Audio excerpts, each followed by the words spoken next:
Bayangkan gini, pintu sel penjara Anda tiba-tiba dibuka lebar-lebar, setelah seumur hidup Anda dikurung di dalamnya. Secara logika dasar, ya pasti orang mikirnya akan langsung lari keluar kan? Betul, logikanya kita pasti pengen lari, hirup udara segar, merayakan kebebasan. Tapi, kalau kita lihat lebih dalam ke psikologi manusia, kenyataannya tuh agak mengerikan. Mengerikan gimana maksudnya?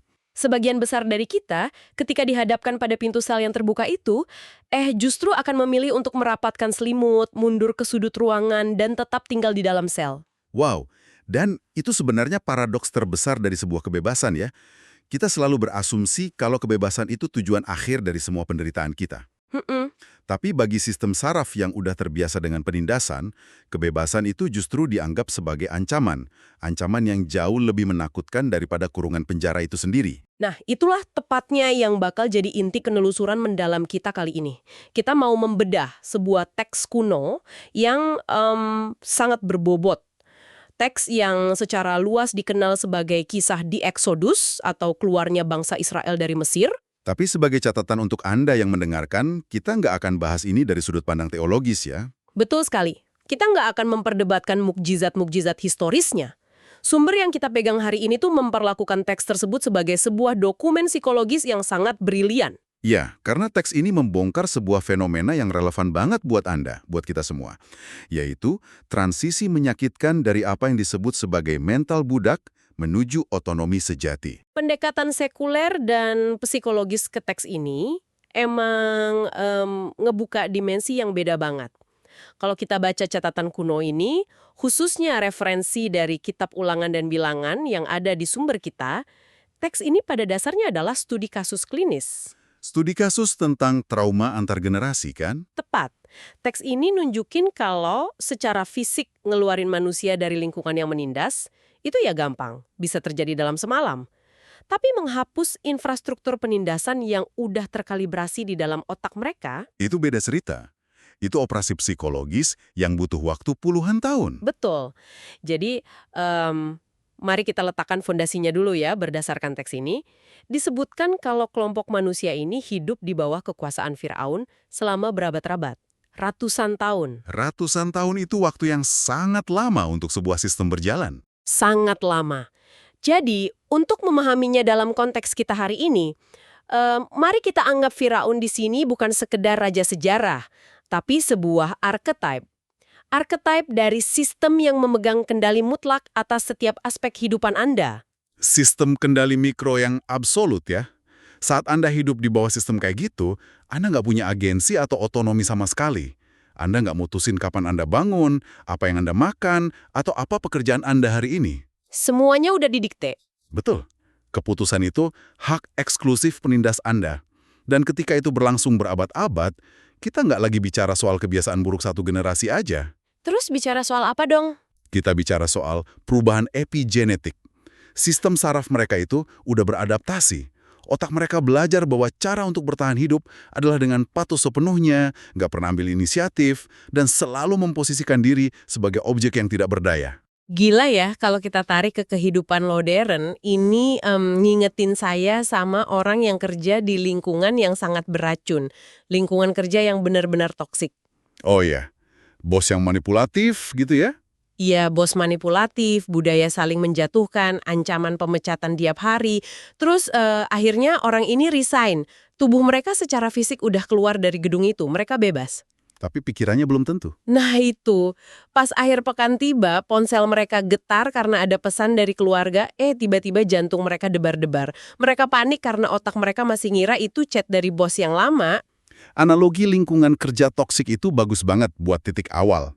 Tapi mari kita dorong lebih jauh lagi. Biar kita benar-benar ngerasain bobot dari teks kuno ini. Oke, gimana tuh? Gini, di lingkungan kerja yang buruk, Anda setidaknya masih punya memori tentang masa sebelum Anda kerja di situ kan? Anda tahu kalau kehidupan normal itu ada. Anda tahu konsep akhir pekan itu seperti apa. Ah, iya bener juga. Tapi dalam kasus teks kita ini, bayangkan Anda lahir, dibesarkan, dan melihat orang tua Anda mati di dalam perusahaan toksik itu. Anda bahkan tidak punya konsep kalau kehidupan di luar pabrik itu eksis. Jadi sistem penindasan itu adalah keseluruhan realitas mereka. Persis, itu satu-satunya realitas yang mereka kenal. Wow, jadi pas mereka akhirnya resign dari Mesir ini, pas mereka secara fisik merdeka, sistem operasi di otak mereka tuh masih menjalankan software perbudakan. Betul sekali. Dan disinilah teks tersebut bertransisi jadi semacam panduan diagnostik ya. Panduan diagnostik gimana maksudnya? Teks ini nggak cuma bilang, oh mereka masih bermental budak.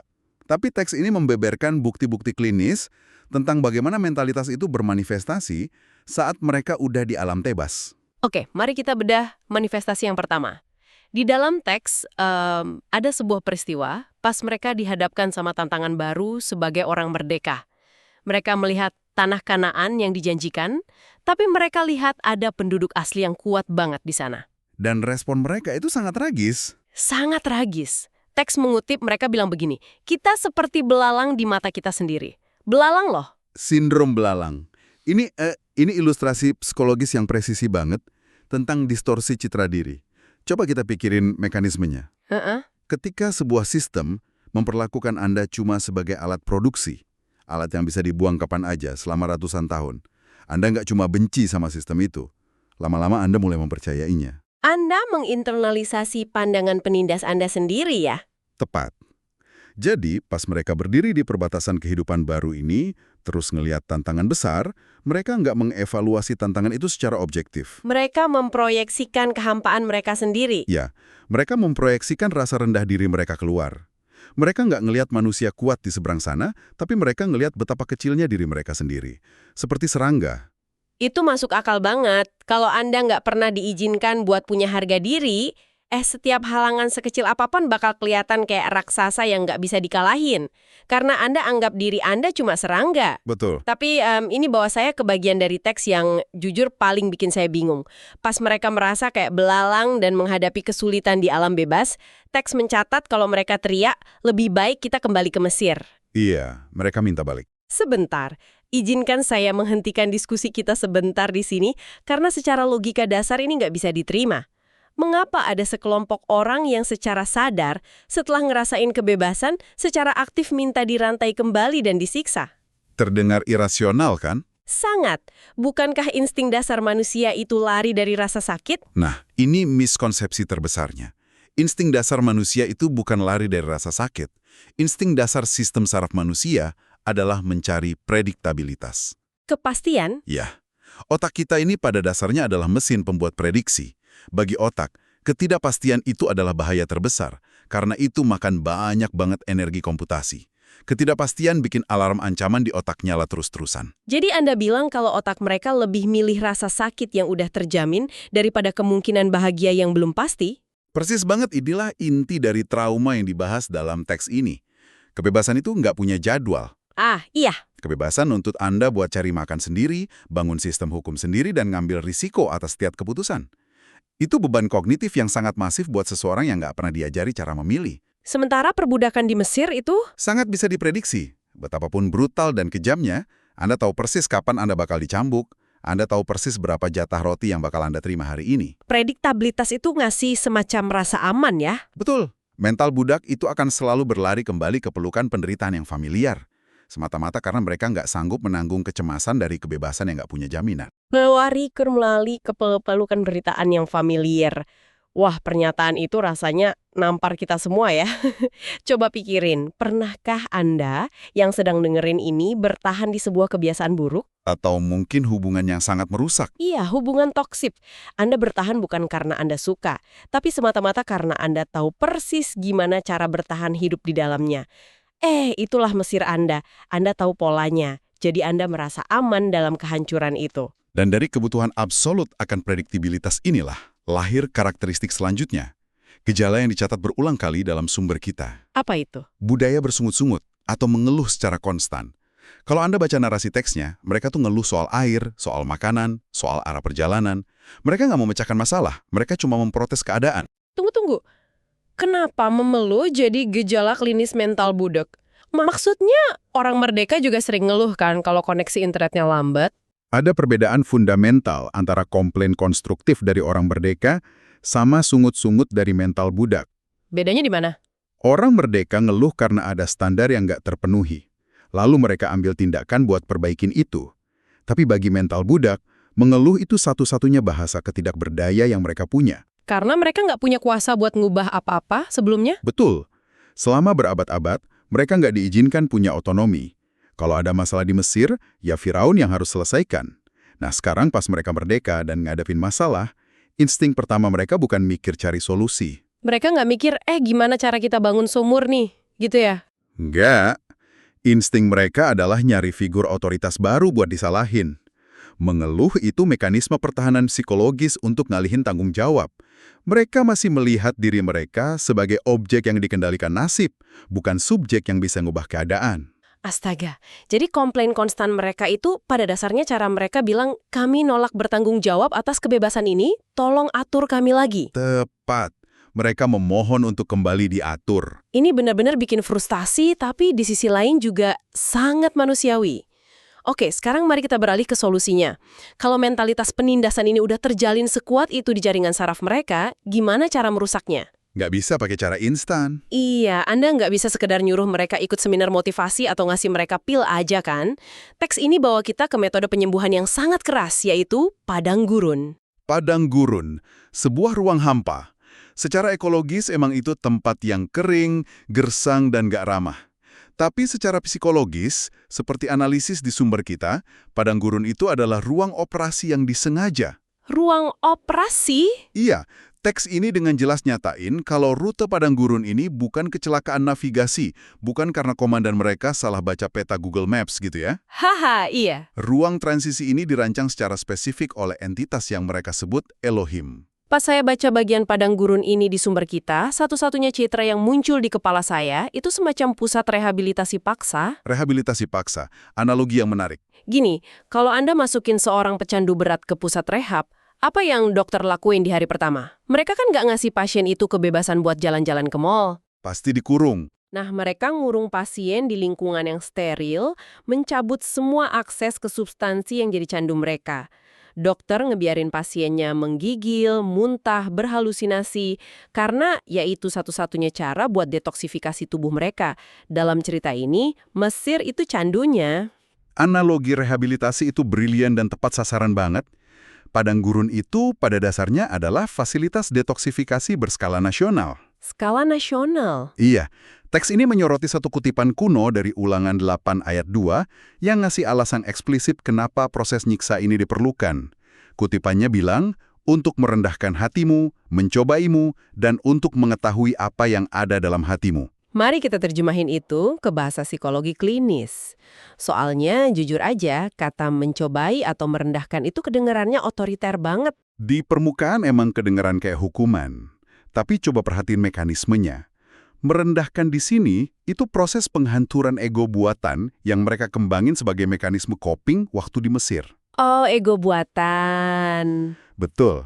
Di padang gurun, segala bentuk kenyamanan toksik mereka itu dicabut paksa. Nggak ada jadwal dari Firaun, nggak ada jatah makanan yang bisa diprediksi, nggak ada sistem yang ngasih tahu mereka harus ngapain dari jam ke jam. Jadi jaringan saraf mereka yang biasa nerima perintah itu dibiarin kelaparan stimulasi. Persis. Ini adalah detoksifikasi dopamin dan trauma yang paling ekstrim. Dan kekosongan itu yang memaksa apa yang ada di dalam hati mereka untuk keluar. Maksudnya, semua racunnya, semua ketakutannya, semua keinginan terpendam buat balik jadi budak, itu semua harus dipicu biar muncul ke permukaan. Biar bisa dibongkar. Anda nggak bisa mengkalibrasi ulang fungsi otak seseorang kalau Anda nggak maksa mereka ngadepin ketidakpastian secara langsung. Padang gurun maksa mereka latihan ngembangin otonomi mereka. Di tempat yang nggak ada Firaun buat dijadiin kambing hitam ya? Betul. Mereka dipaksa bangun kapasitas baru. Berjalan hari demi hari, merespons alam pakai agensi mereka sendiri. Ini proses ngebentuk baseline atau titik dasar yang sama sekali baru buat psikologi mereka. Tapi ini memunculkan pertanyaan yang lumayan besar buat saya.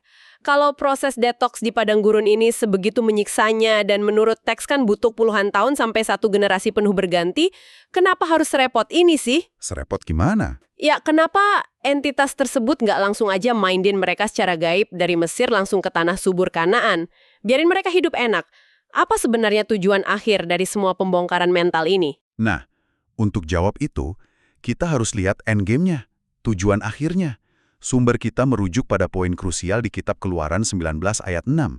Di situ dibilang kalau tujuan pembebasan ini bukan sekedar biar mereka berhenti jadi pekerja paksa. Kalau tujuannya cuma itu, tanah kosong yang subur juga udah cukup ya. Betul, tapi tujuannya adalah menjadikan kelompok orang ini sebagai kerajaan imam dan bangsa yang kudus. Kerajaan imam, tolong bantu saya ngerti bobot dari frasa itu secara psikologis dong. Oke, kalau kita lepas atribut keagamaannya sebentar, seorang imam atau pemimpin spiritual dalam konteks kuno itu adalah seseorang yang memegang tanggung jawab moral tertinggi. Orang yang bikin keputusan etis yang kompleks gitu. Tepat, orang yang berdiri sebagai mediator untuk otonominya sendiri dan komunitasnya.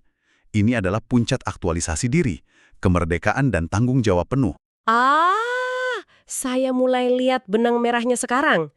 Anda nggak bisa nyerahin tanggung jawab sebesar itu ke seseparang yang mentalitasnya masih balita. Yang merengek tiap kali internet mati, atau yang diam-diam pengen dikendaliin lagi sama Firaun. Tepat sekali. Coba deh, bayangin kalau Anda ngambil sekelompok orang yang punya mentalitas korban yang parah. Orang-orang yang nggak bisa ambil tanggung jawab, yang selalu nyalahin orang lain. Terus Anda taruh mereka di tanah yang makmur dan penuh kekayaan. Apa yang bakal terjadi? Iya, apa yang bakal terjadi? Mereka bakal ngancurin tanah itu. Atau yang lebih buruk lagi, karena mereka cuma kenal sistem Firaun, mereka mungkin bakal nyiptain sistem Mesir yang baru di tanah yang baru itu. Nah, itu dia. Sebagian dari mereka bakal ngangkat diri jadi Firaun baru, dan sisanya bakal dengan senang hati balik jadi budak, asalkan ada kepastian. Anda baru aja nyimpulin sejarah kelam peradaban manusia. Seringkali kan, revolusi fisik yang numbangin tiran itu cuma ngehasilin tiran baru. Karena mentalitas budaknya nggak pernah dibongkar. Masuk akal banget. Makanya, proses padang gurun ini mutlak diperlukan. Mentalitas Mesir itu harus benar-benar dimatiin dan dikubur di padang gurun. Biar tanah yang baru bisa dikelola sama orang-orang yang secara psikologis benar-benar berdaulat. Anda nggak bisa bawa mentalitas perbudakan ke tanah kemerdekaan. Luar biasa. Jadi, kalau kita rangkum keseluruhan teks dan penelusuran mendalam kita hari ini, kita tiba pada sebuah power statement yang disajikan di akhir sumber kita. Pernyataan yang tajam banget. Apa itu? Elohim tidak hanya mengeluarkan mereka dari Mesir, ia juga harus mengeluarkan Mesir dari dalam diri mereka. Kebebasan fisik itu urusan logistik, tapi kebebasan psikologis itu pekerjaan seumur hidup. Dan buat Anda yang mendengarkan, prinsip ini tuh berlaku universal. Saat Anda ninggalin sesuatu yang menindas Anda, mungkin budaya kerja yang toksik, pola asuh keluarga yang buruk, atau kecanduan Anda sendiri, hari di mana Anda berhenti secara fisik itu barulah hari pertama. Anda baru aja keluar dari Mesir. Betul, tapi Anda harus siap kalau sistem lama di pikiran Anda bakal terus nyoba narik Anda balik. Sistem itu bakal bikin kebebasan kerasa nakutin dan bikin racun lama kerasa senyaman rumah. Wah, itu bawa kita ke sebuah pemikiran penutup yang sangat menantang ya buat kita renungin sendiri. Teks historis ini tuh nunjukin ke kita kalau padang gurun, fase kosong, sunyi, nggak nyaman, penuh ketidakpastian di antara masa lalu yang buruk dan masa depan yang baik, itu bukanlah tanda kalau Anda tersesat. Sama sekali bukan. Padang gurun itu adalah fasilitas penyembuhan Anda, jadi pertanyaannya buat Anda, saat Anda ada di fase transisi hidup yang nggak nyaman ini, seberapa sering Anda mencoba lari terburu-buru nyari pelarian instan? Seberapa sering Anda nyoba cari Firaun baru cuma buat ngeredain kecemasan Anda? Pertanyaan yang berat. Sangat berat. Padahal mungkin aja, ruang hampa yang menyiksa itulah satu-satunya tempat di mana belalang di dalam pikiran Anda bisa benar-benar mati. Sehingga Anda bisa melangkah maju sebagai manusia yang seutuhnya berdaulat. Jadi jangan lari dari padang gurun Anda. Bertahanlah di sana sampai Mesir di dalam kepala Anda benar-benar hancur. Terima kasih sudah bergabung dan membedah psikologi kebebasan bersama kami dalam pembahasan kita hari ini. Sampai jumpa di penelusuran mendalam berikutnya.